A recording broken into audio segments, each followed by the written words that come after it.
Hello and welcome back. I'm Nicole, a cottage witch, and today I'm going to talk about my pile of possibilities for August, which is Women in Translation Month. And I read a lot of women in translation throughout the year, so I don't always do the focus in August specifically, but I have a little stack of books that I won't entirely get through in August. They're just some things to choose from. But I have a few more countries to read around the world. A couple of these from countries I've already read books from, but I want to read more by a couple of these authors. And yeah, so the first one is Black Cranes, Tales of Unquiet Women. The back says, almond-eyed celestial, the filial daughter, the perfect wife, quiet, submissive, demure. In this book, Southeast Asian women, writers of horror, both embrace and reject these traditional roles in a unique collection of stories, which dissect their experiences of otherness, be it with the color of the skin, the angle of their cheekbones, the things they dare to write, or the places they have made for themselves in the world.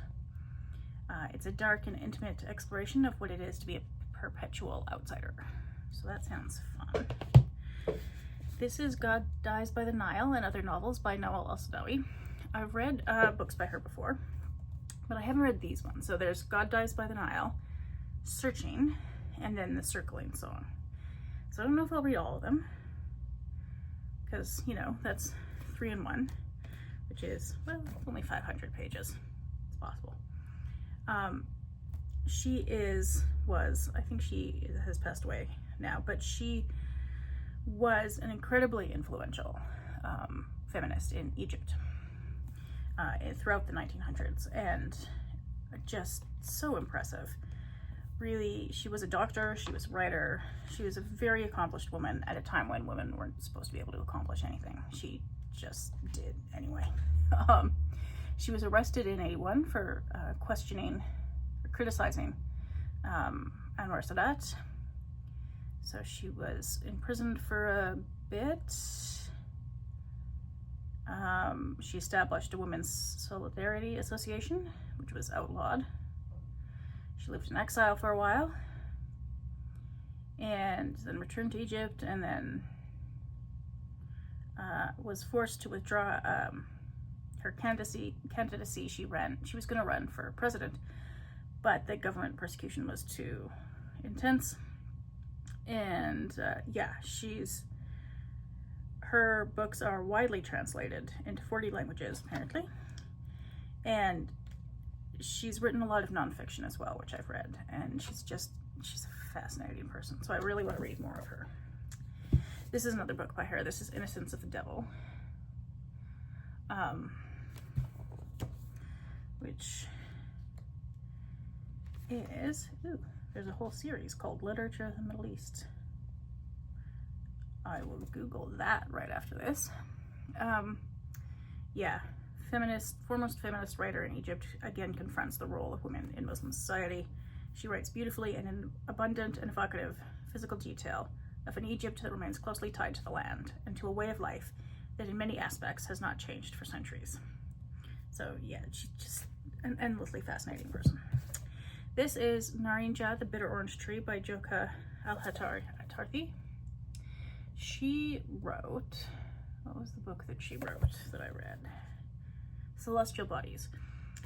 She is the first author I've read from Oman, and certainly the first woman. I think the first woman from Oman who's been translated into English. I could be wrong, but I think that's true. She is, yeah. She did Oxford University. Yeah, apparently she works at Oxford. Well, good for her. Celestial Bodies won the Man Booker International Prize, which is how I heard of it, and it was really good. So this one I want to read as well. This is about an Omani student at a British university trying to, you know, form friendships and figure out where she fits in the society.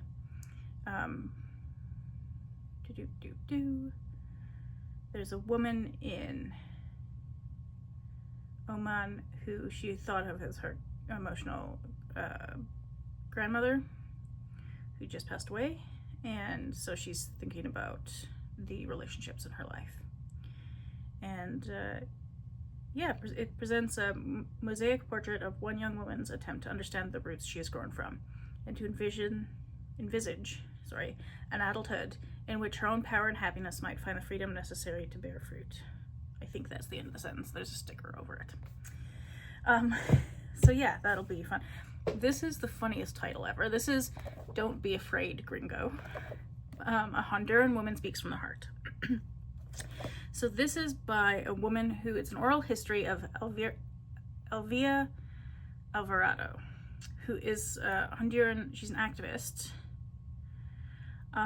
She was trained to organize women's groups to combat malnutrition, and then began to question why they were malnourished. To begin with, she started to become more political and became a campesino organizer. She's led dangerous land recovery actions in an effort to enforce national land reform laws. She's been harassed, jailed, and tortured at the hands of the Honduran military. Ouch. So yeah, this is about the campesino struggle and political conflict in Honduras today. Except today was, hold that thought, 1987. So, not new, but, so I'll have to do some Googling once I read this to figure out what has sort of developed since. But this one I'm very excited about. I haven't read ever a book from Honduras. So this will be my pick for the Read Around the World challenge, which will be fun. This is Captain of the Sleepers by Marya Montero. She is she was born in Cuba and lives in Puerto Rico. And I have read books from both of those, countries. But this was written in Spanish. It is a taut erotic novel that slips effortlessly between past and present, remembrance and reality. As it describes a feverish Caribbean dream, I'm skipping lines here. As it describes a feverish Caribbean childhood of secret disillusionment and sexual awakening. If I could speak. So yeah, that'll be interesting, I think. There's Co-Wives, Co-Widows by Adrienne Yabouza, so now we're into Africa. She is from the Central African Republic, which I've also never read a book from. So there are two women, the widows of the same man. So following their husband's sudden and unexplained death, they find themselves fighting tooth and nail for all that is important to them. A playful, bittersweet story full of dry wit and local color set against a backdrop of political instability, corruption, and the friction between the old and the new in Bangui. I know nothing about the Central African Republic. I think I could probably find it on a map. That's it. That is the sum total of my knowledge of that country. So yeah, this will be interesting.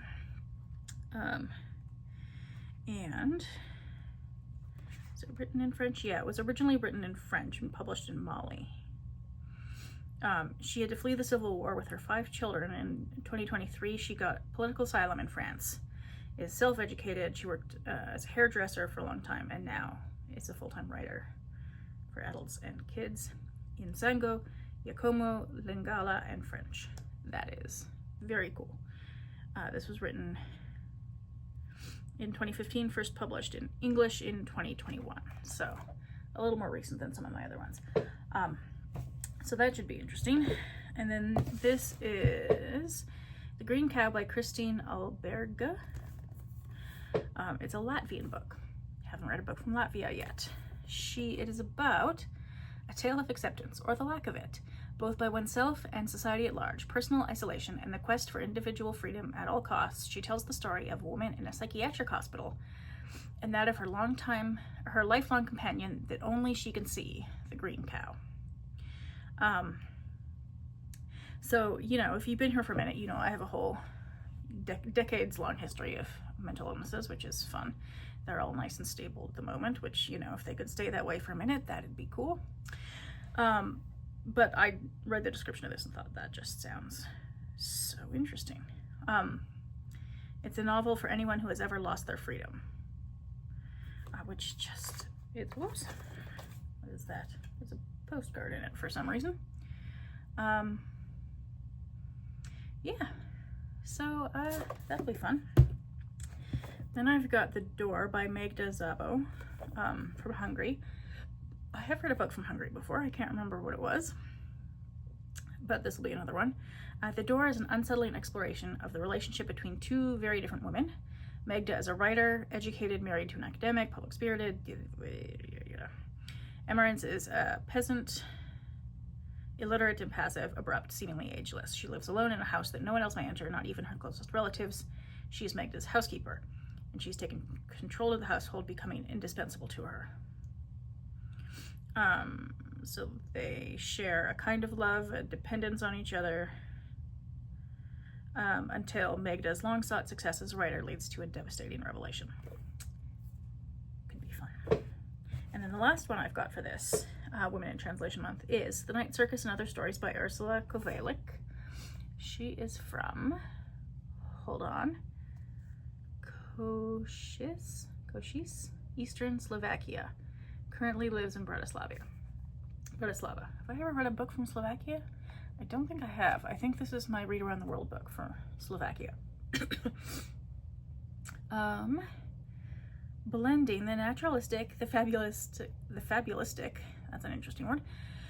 These elusive, delicate stories fold fable and fairy tale into everyday domestic settings of kitchen, garden, and car.